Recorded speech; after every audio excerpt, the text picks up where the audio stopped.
Bonjour Barwa Africa et bienvenue dans Africa Bio. Africa Bio, c'est votre programme qui vous présente tous les projets, tout ce qui se fait en matière de protection de l'environnement dans les différents pays d'Afrique.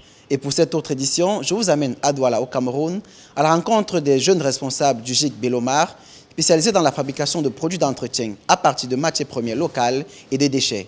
Comment en arrive-t-il à produire du détergent en poudre à partir d'huile de friture usée? Comment se porte le projet aujourd'hui? Vous voulez des réponses? Je vous invite à me suivre. Avant de nous intéresser au processus de fabrication du détergent en poudre à partir d'huile de friture usée, nous avons voulu savoir ce qui a motivé la mise sur pied d'une telle initiative. On s'est rendu compte qu'il y a plus de 1500 litres qui sont déversés par an d'huile de friture usée. Maintenant, lorsqu'on a refait une étude, on s'en rend compte, une autre étude plus grande sur 12 hôtels, on s'en rend compte qu'on est à près de 10 000 litres qui sont déversés par an. On s'est dit, mais et ces 10 000 litres déversés par an, ça pollue la nappe d'eau phréatique.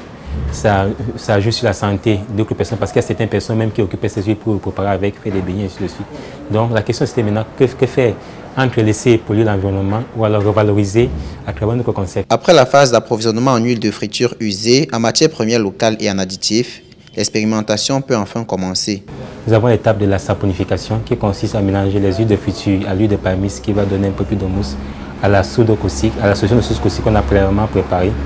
Donc, et après la préparation, après le mélange des huiles et de la soude caustique, on doit maintenant ajouter des matières premières liquides, puisque les matières premières en poudre, comme le carbonate, s'ajoutent au début dans l'huile, au départ, juste avant l'étape de la saponification.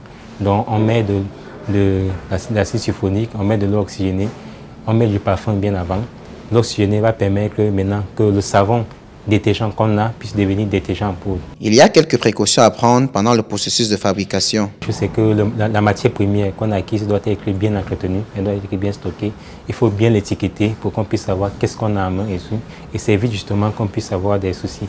Maintenant, ça n'exclut pas qu'on doit avoir des gants, on doit avoir des cache-nez, on doit avoir une blouse comme celle que je porte là maintenant.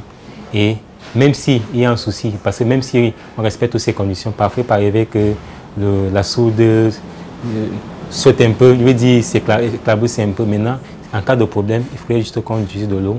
Le détergent en poudre ainsi obtenu présente des caractéristiques spécifiques. Il est moussant, il est mouillant, il nettoie assez bien tout type de tâches. C'est-à-dire qu'il peut détacher, il peut nettoyer les taches de graisse, les taches de sang. Et aussi, il a aussi une facilité d'utilisation en termes d'usage et il donne un éclat au linge. Il y a une différence en termes des eaux, envers les eaux, pourquoi pas les eaux qui sont importées de l'Indonésie et forcément pas de très bonne qualité. Et par contre, le nôtre est fabriqué localement. Il est moins coûteux parce qu'on utilise une matière première déjà qui est valorisée, qui est l'huile de friture usée.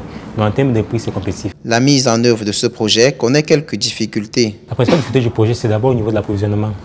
Tous les hôtels ne sont pas encore sensibles au fait qu'à un moment, il faille jeter. On a encore des soucis avec certains hôtels où des personnes utilisent ces huiles pour la friture à la maison. Donc il y a encore un problème, le circuit d'approvisionnement n'est pas encore très calé. C'est ça l'une des principales difficultés.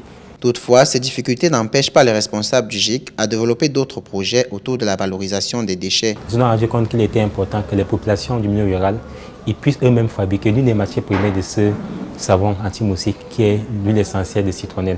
Raison pour laquelle on a pensé développer un appareil, un hydrodistillateur à la base, mais qui a une autre propriété qui est de produire l'eau distillée et même aussi de produire aussi du bioéthanol à partir justement de la fermentation des fruits pourris. C'est tout pour cette édition d'Africa Bio. Je vous donne rendez-vous la prochaine fois pour présenter d'autres projets qui vont dans le sens de la protection de l'environnement dans les différents pays d'Afrique.